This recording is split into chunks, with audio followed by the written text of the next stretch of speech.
a roughly made ladder lay on the ground outside.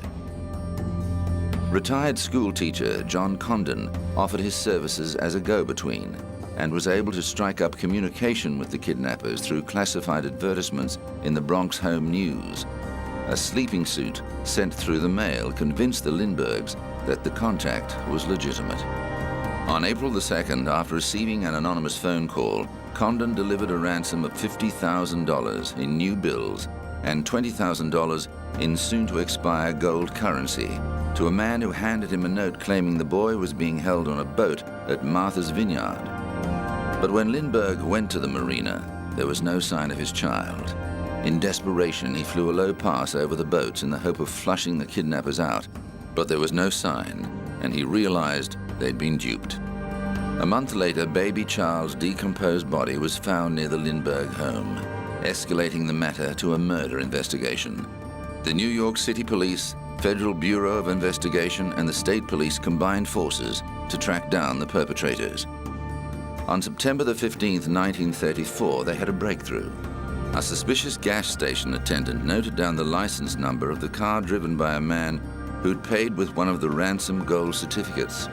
German-born carpenter Richard Hauptmann was soon arrested, and authorities found the remaining ransom money hidden in his garage. Hauptmann protested his innocence, arguing that the money and gold certificates had been left by his friend Isidor Fisk, who had since died. But both Lindbergh and Condon testified that Hauptmann's voice was the one they'd heard when the ransom was delivered.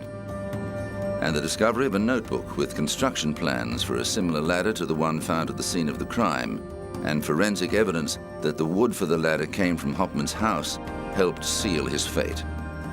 At the trial, experts testified that Hauptmann's handwriting matched the ransom letters. Hauptmann was found guilty for both kidnapping and murder, and was electrocuted on April the 2nd, 1936. The Lindberghs left for an extended stay in England after receiving death threats against their second son and unwanted attention from the paparazzi. And the case led to the Lindbergh Law, which made the crime of kidnapping a federal offense.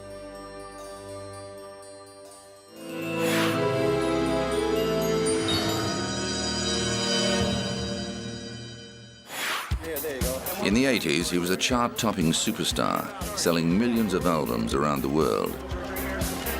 But as well as the heights of fame, Culture Club's Boy George has also experienced the depths, battling drug addiction for more than 2 decades and losing 2 close friends to heroin. George's association with drugs and the people who take them led to a very public arrest in 2005.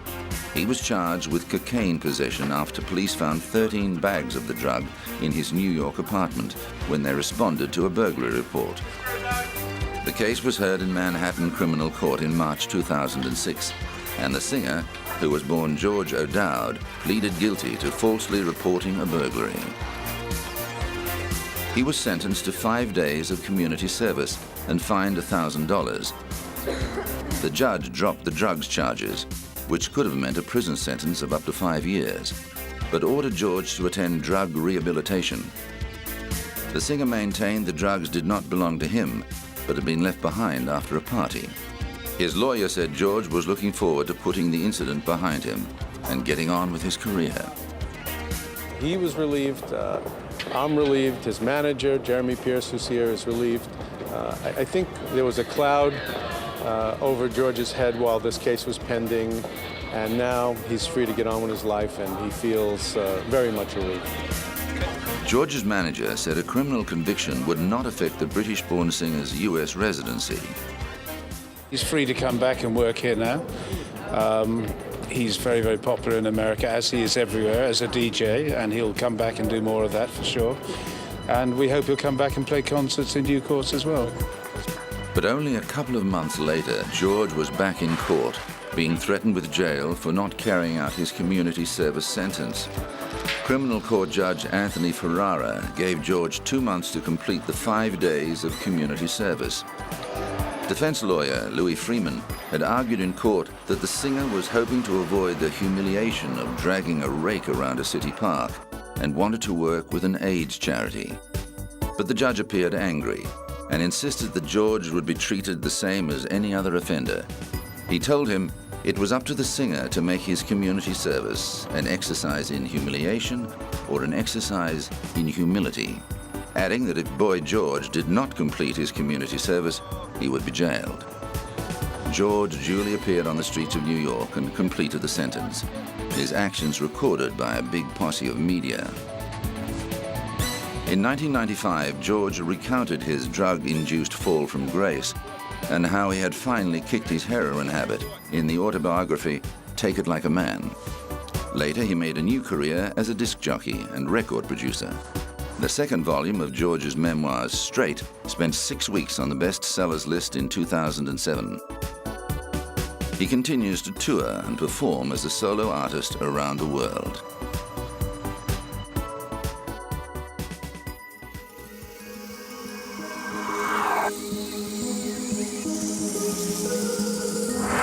Coming up, the assassination of JFK.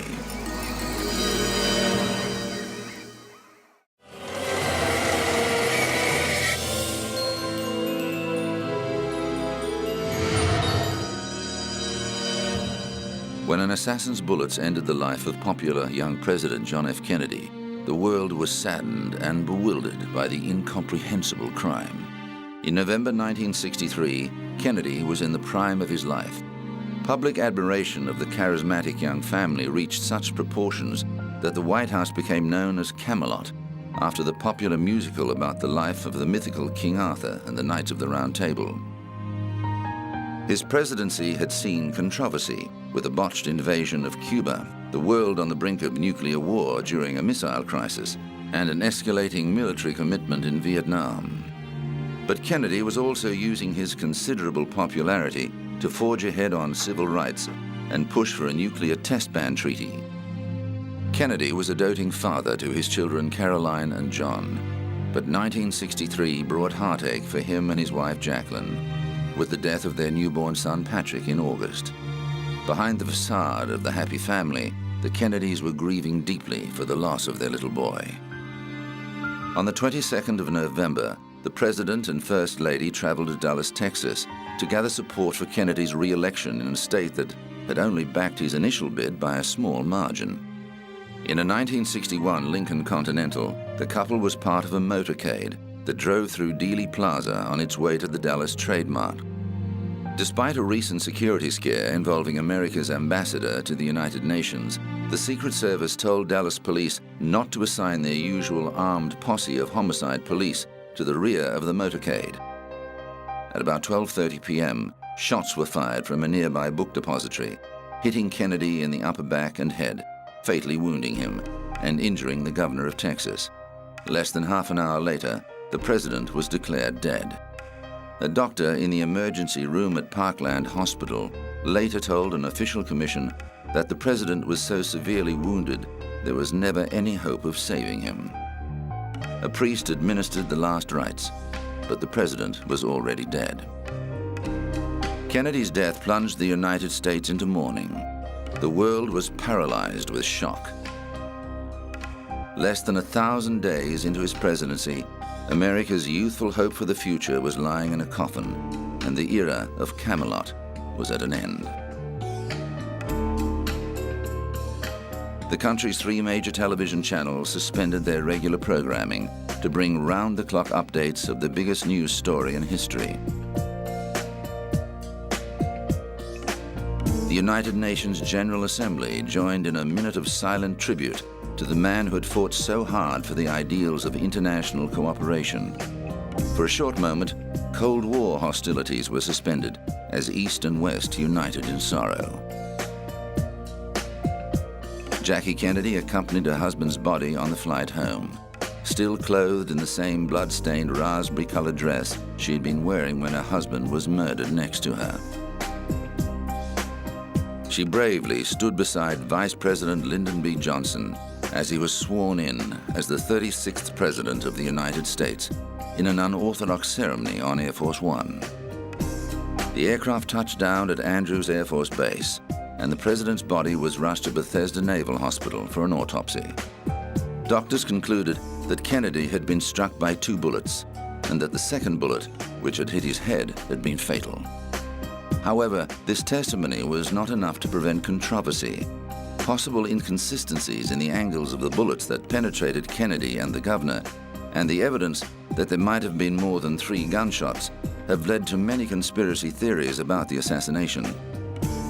The president's flag-draped coffin was taken to the White House and placed in the East Room in private repose, then moved to the Capitol the following day to lie in state until the funeral. On the 25th of November, Kennedy's state funeral procession traveled through the streets of the nation's capital, watched live on television by millions of people. The day was also Kennedy's son's 3rd birthday, and little John cut a heartbreaking figure when he saluted his father's coffin as he stood with his mother and older sister Caroline. Thrust into the spotlight, new President Lyndon B. Johnson faced the difficult task of reassuring a traumatized people that political life would go on. He spoke at a press conference at Andrews Air Force Base, moments after arriving with the president's body. This is a sad time for all people. We have suffered a loss that cannot be weighed. For me, it is a deep personal tragedy.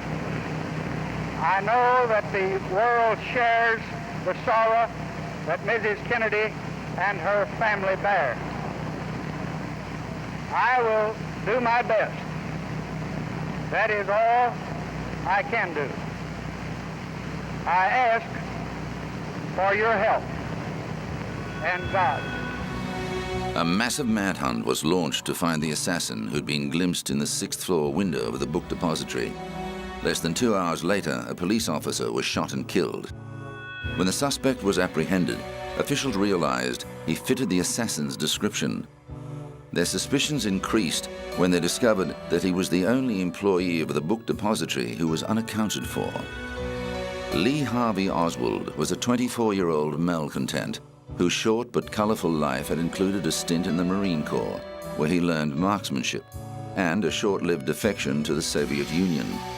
An avowed Marxist, Oswald had recently moved to Texas from New Orleans, where he'd been involved in both pro- and anti-Castro activities. Oswald denied shooting Kennedy, arguing he'd been set up as a patsy. He was interrogated for 2 days. On November the 24th, Oswald was being moved to the Dallas County Jail when he was confronted by nightclub owner Jack Ruby, who shot him dead in the basement of Dallas Police Headquarters. Ruby claimed to be getting revenge for Kennedy's death, but conspiracy theorists claim Ruby's close connections with organized crime figures Sam and Joe Campisi shows the mob was involved in an assassination plot to kill the head of an administration that was getting tough on crime. Ruby was convicted of murder in March 1964, but died of cancer before he could be put to death. In the months before he died, he was said to have told his psychiatrist that he'd been framed for Oswald's murder. However, just before his death, Ruby made a final statement saying that he alone had been responsible for Oswald's murder. Whether it was a conspiracy or the work of just one man, the assassination of John F. Kennedy remains one of the world's most infamous crimes.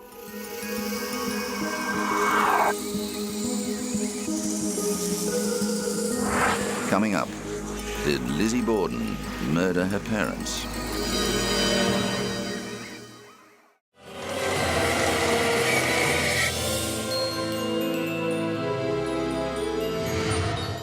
In his 16 years in the music business, rapper Kelvin Brodus, aka Snoop Dogg, has seen out some significant controversies. A 1993 arrest following the death of gang member Philip Wulder-Mariam in Los Angeles led to a high-profile murder trial. Brodus and his bodyguard McKinley Lee, who pulled the trigger, claimed they were acting in self-defense. The jury agreed and acquitted both men, but the case ignited a raging debate over whether the incendiary and provocative lyrics of gangster rap contributed to violence or was just a reflection of the world inhabited by its creators.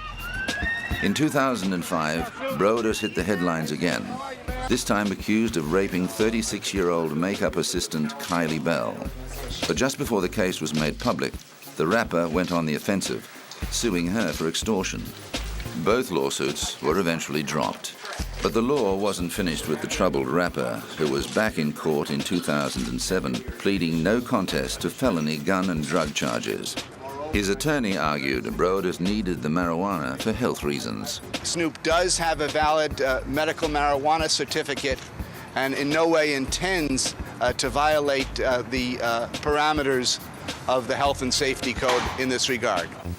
The 35-year-old agreed to 5 years probation and 800 hours of community service under terms of the ruling.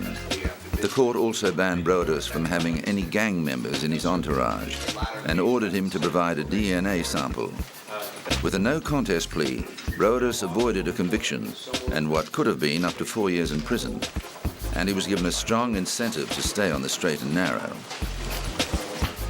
He knows that he will go to state prison, no ifs, ands, or buts, if he violates probation. It's very, very important. The charges stemmed from an incident in Burbank, California. Brodus was arrested on suspicion of transporting marijuana, and police then found a gun at his home. Brodus already had a 1993 conviction for gun possession. Following this, the musician said he wanted to be known for more than his indiscretions. Just the negative press, they always paint me out to be a bad boy, you know. You never hear about the good things that I do, you know what I'm saying? You always hear about the run-ins that I have with the law as opposed to the things that I do in the positive light. But Brodus' run-ins with the law have already affected his travel plans, with both Britain and Australia refusing him a visa because of his record. However, the rapper says those problems are now behind him, and he wants to focus on performing. I'm the real American gangster, and I would like to do a movie based on that in London, because London has a real fetish for that gangster-style music and movies, and Beckham is a fan of it, so hopefully we'll come together and create a movie or something. Whether or not the two team up professionally remains to be seen, but one thing Brodus is sure about is that he has some big things ahead. His new family-based reality show, Snoop Dogg's Fatherhood, aims to show there's a more sensitive side to the gangster rapper. The man who put the shizzle-dizzle into music is hoping his legal problems are a thing of the past. That is not deal with my family. That's personal issues that me and the law have ran into each other with, and that's all behind me now. I'm on probation now as we speak, so you know I put all that behind me. It was just a little mishap that I had, a misunderstanding, so we got understanding, and now we're moving forward, and now the positive things that I do in life will be broadcast as opposed to the so-called negative things. There's life in the old Snoop Dogg yet.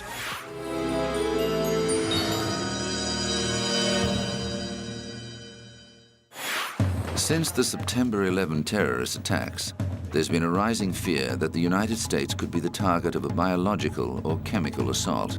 On October the 5th, 2001, American media photo editor Robert Stevens died after inhaling anthrax spores from a deliberately infected letter. A couple of weeks later, 2 postal workers were killed by the same strain of anthrax. Investigation showed that a series of anthrax-laced letters was sent to various American organizations. However, the crime remains unsolved. The U.S. State Department directed all missions based outside the United States to have a 3-day supply of the antibiotic Cipro for all employees. But some say civilian stockpiling of Cipro is not a good idea. It's still not worth for the public person to have it. Our embassy people are at a much higher risk. There's a window of opportunity when you can start the treatment, and that is 24 to 48 hours. If you will start within 48 hours your antibiotics and get the full treatment, you're perfectly safe, you're perfectly in good shape. The FBI unsuccessfully attempted to locate the source of the anthrax. Officials stressed that the exposure was limited to the building and that previous attempts to use anthrax in a biological attack against civilians had never been successful. The U.S. government keeps a stockpile of medicine, including Cipro, on hand in case of a biological attack.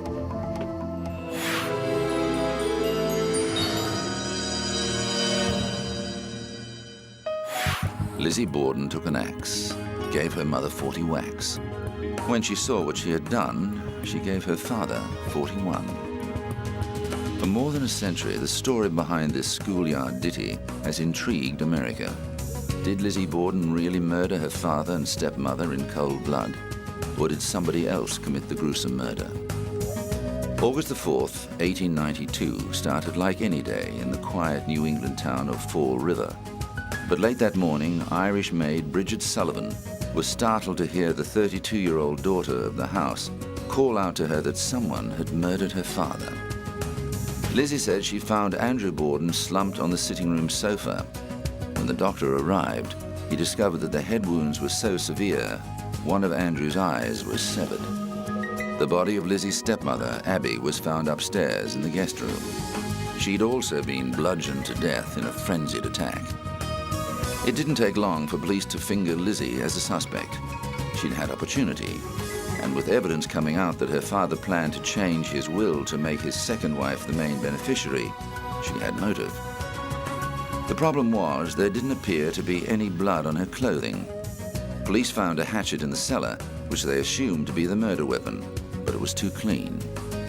A few days later, one of Lizzie's friends saw her burning a dress in the kitchen stove. Lizzie said she'd wrecked it by brushing against some wet paint, but testimony about the dress was enough to prompt a judge to commit Lizzie to trial for murder.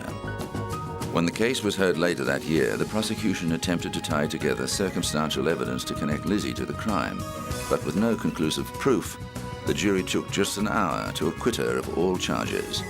Lizzie inherited her father's fortune, but spent the rest of her life a social outcast. She died in 1927, taking the truth to her grave.